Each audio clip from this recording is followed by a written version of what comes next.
Hey guys, I'm Coach Jay. I'm a mental performance coach and I live down in Ponte Vedra, Florida. I want to talk about communication today. Communication between athletes and their parents, communication between athletes and their coaches. And this is one of the single biggest areas of neglect. It's one of the single biggest areas of deficiency. Um, I just know that I really have to push with a lot of kids. Communicate, communicate. You got to communicate, and they don't want to. And this is not just about sports. This is the world we live in. You have to communicate to people. You have to be able to communicate what you want, what you expect, what works, what doesn't work. You have to be able to communicate. You have to be able to talk about stuff. And I will tell you that the coaches that are the best coaches are communicators. They know how to communicate. They know how to relay a message. They know how to motivate, and they know how to get work out of people. And so many times I deal with kids who their high school coach doesn't tell them if they're playing, if they're starting. They don't know until 5 minutes before game time, and it baffles me, because they don't know if they're starting, they don't know if they're second string, they don't even know if they're going to play sometimes, and that is to me is just dereliction of duty, man. Honestly, any coach that would not relay to their kid what their plan was, what their role is for today, they're terrible communicator. I don't care how good they are in mechanics. If you cannot communicate to your athletes what their role is on any given day, any given game, you're just not doing a good job. And if you can't do it, you need to hire somebody else underneath you that can. So, you can't expect a pitcher to come off the bench where he has no idea that he's playing and expect him to start or be the second man up. And it happens all the time. And so, just for the athlete's perspective, you know, I one of the things I teach my guys is if an adult authority figure, a coach, texts you, you always respond. Always, always, always. You thumbs up. You say, "Yes, sir. I got you, coach." Something. Always, always. You have to communicate because if you don't communicate, then they don't know if you got the message or not. And a lot of times I'll text somebody, they don't respond, and then later when it's time and I'm talking about the same issue, they're like, "Oh, I didn't see that text." And what that tells me is they're not taking care of their business. They're not professional. Maybe they're not even respectful because you shouldn't be looking at your phone. And if an adult, an authority figure, a coach sends you a text, you just kind of blow it off. You should deal with it right then.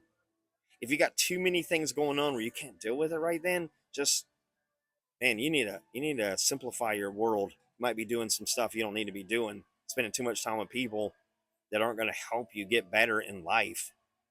But communication's a big deal. It is.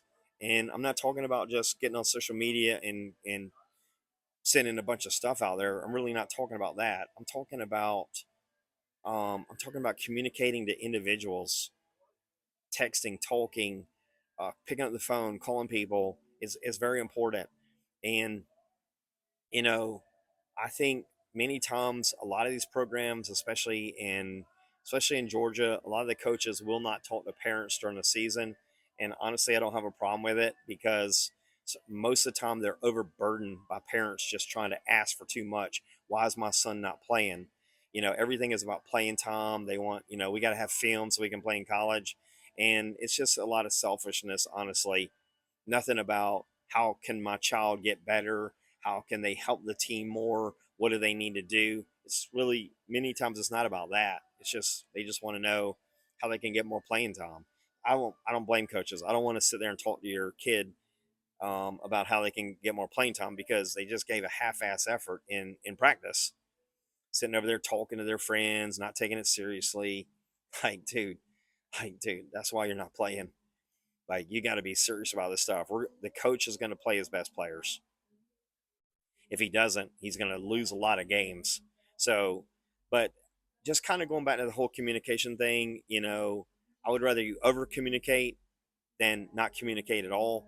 And I'm not saying you got to send 500 words to somebody, but I am saying that you need to know what the plans are. You need to know what time the bus is leaving. You need to know, what's going on.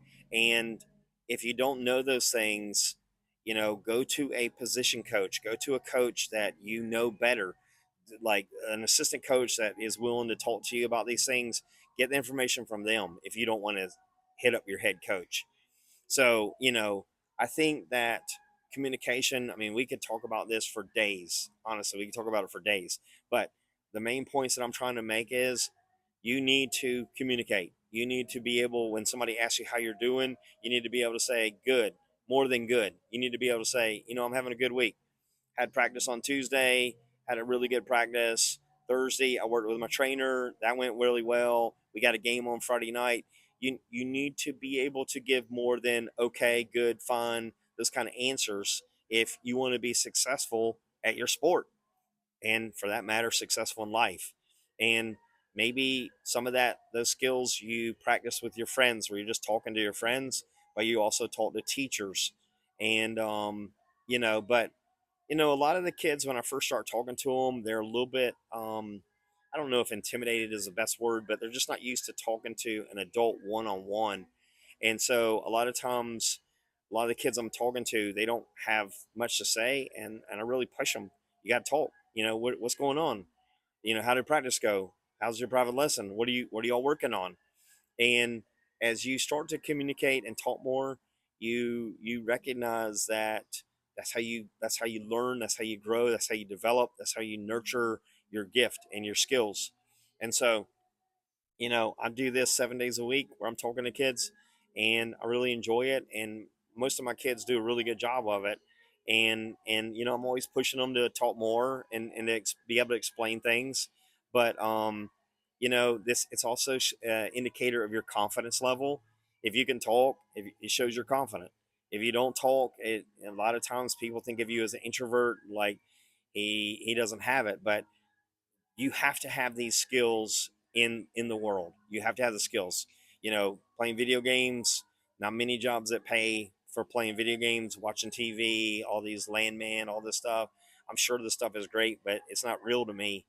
What is real is talking to a coach. What is real is getting better, getting bigger, stronger, faster. Those are all real things to me, and those are things that we continue to work on. So, I'm Coach Jay. I live down in Ponte Vedra, Florida.